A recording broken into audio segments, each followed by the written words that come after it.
In this video, I'm going to be showing you guys how to make punch weights for the punch rig. And the punch rig looks something like this. This is a conviction craw, 4.5 inches, and I rigged this plastic backwards. You can see this is a extra wide gap worm hook, and I placed the weight at the bottom here, and the weight again looks like this.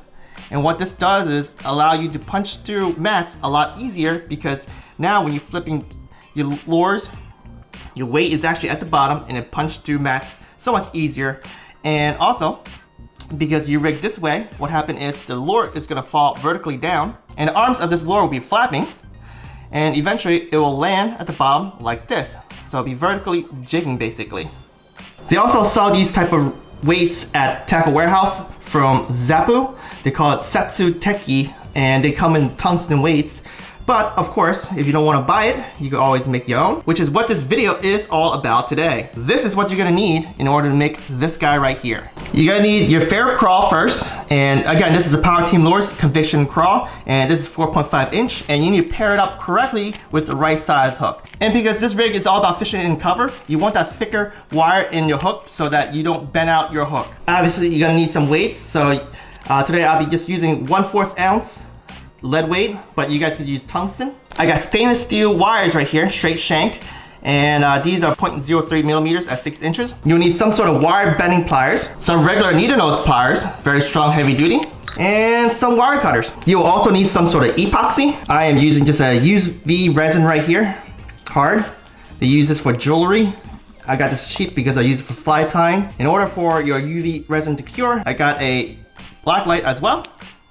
But you guys could use like those 30 minutes epoxy if that's easier for you guys. Since this comes in a bottle, I actually need some sort of a tool to help me take some of the epoxy, and I'll show you what I use this for later. Lastly, you're gonna need some sort of ruler. When picking your hook and your plastic, you gotta make sure that it is sized properly. As you see here, I picked the right size for my plastic for this the soft plastic here, because you take a look at this. This is where I'm gonna rig it up. It's gonna go through here, come out there, and this is close as possible to the bottom. You want your hook closest to the bottom so that you could actually create your weight, and you don't want the super duper long wire. You can always trim your plastic as well if needed. What you want to first do is, if this is your first time doing this rig, you want to first rig up your plastic, right? So stick it to the top of the soft plastic, bring it through, twist it over, and here is what you need to do. See where this matches up right here, the end to here, the bend of the hook to the point of the hook. You need to make sure that your wire lands somewhere right here, through here, especially the body part. Gotta meet right here. And when I said the body part, look at this wire right here. You notice that I have a little thin on the top right here, but it's actually wide in the center, because you want the loop exactly right here, so that when you rig it, you get to put this thing through the bottom, just like this, and have it go through there. So in order to do that, what you want to do is, you have your soft plastic aligned, and then you start measuring. So you need to measure exactly where it enters from the bottom to the point. So it is approximately 1 inch going through, and that part that actually needs to go through is about right in the middle. Next thing you want to do is take your weight, also measure it. So it's a little less than 1 inch here.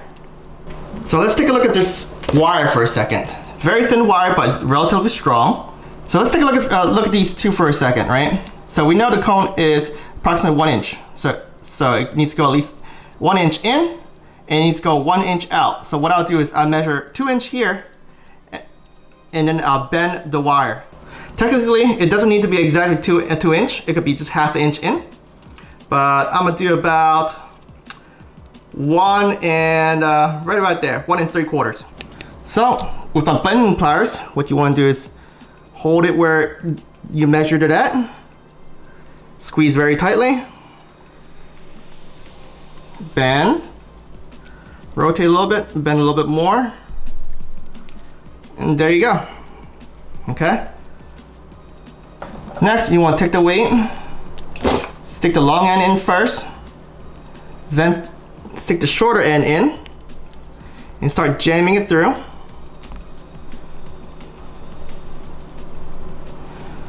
And then now you want to make sure you measure this, because it needs to be about 1 inch.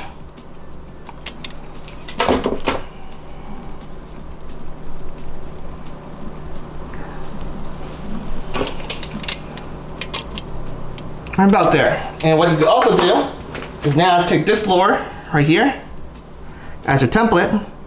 Make sure that it does align, and as you can see, it does align. Next, I like to pinch the top just a little bit so it's easier to insert to soft plastic, but you don't have to do this. So what I do is I actually stick the thicker end of my bending plier tools. It may depend on your tool, but once I get it right there, I'll take my other pliers right here, the Neednose Pliers, and just pinch it just a little bit, not a lot. Because what happens if you pinch it too much, it's gonna actually close your wire a little bit more. It might be hard to see, but it did bend a little bit. You don't want to close it too much. If you make this thing too small, the gap becomes so small here that it's hard to rig your weights later.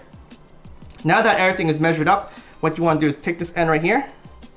You want to bend this wire backwards, and you don't really need the pliers to do so. You just use your hands to do so, just like that. And then you take your pliers and nip it off right there. And that's shot somewhere in my room. Okay guys, so now that this thing is almost done, I got my epoxy resin right here, and what I'll do is I'm gonna put this on the side. What I'll do is I'm actually gonna take this right here, dip it in just like this. As you can see, I got some resin here, and put it on the side for you right now.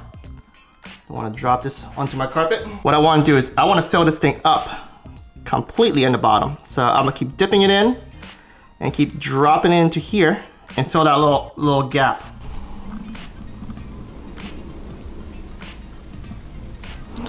What I'm also doing is I'm taking, it's probably hard for you to see this, but what I'm doing is I'm actually taking the point of that stick right there, and I'm actually sticking in to that hole right there. This will secure your weight. Also, I'm gonna do the bottom a little bit too.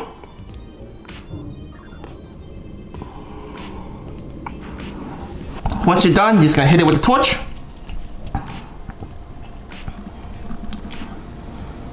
Try not to stare at it. I mean, you guys, it's not gonna hurt you guys, but for me, I'm looking away right now because I don't want any sort of UV reflection back into my eyes.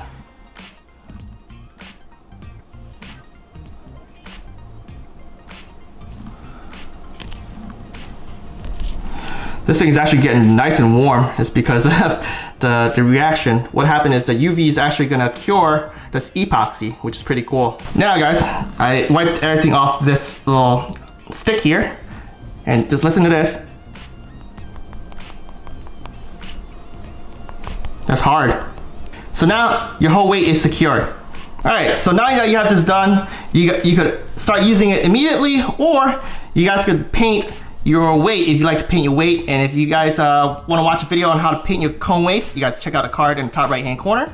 But right now I am going to show you how to rig this up. So what you want to do is first know where it goes through. So you need to rig through your hook right there. You can still see a little point there. And what you want to do is try your best and stick this thing through the middle, exactly through the middle. And so get that through. Sand it nice and easy. All right, so that should be in perfect. And let's rig it through right through the middle. Let's try yanking this out just to make sure that it's not going out. Perfect. See, I got it right there. So I'll push this thing right back up, and we're good to go. You want to expose this, or you want to bury it. That's up to you. But there it goes.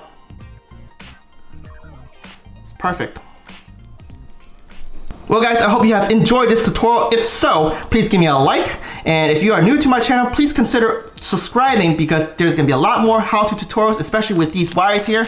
I'm actually new to bending wires, and there's a lot of cool things that you can do with wires in the fishing world, like inline spinner, buzz bait, etc, etc. And there's some other stuff I don't want to talk too much about, so make sure you guys subscribe. There's gonna be a lot of cool stuff for you bass fishermen, trout fishermen, heck, even crappie fishermen using wires. Until next time guys, tight lines.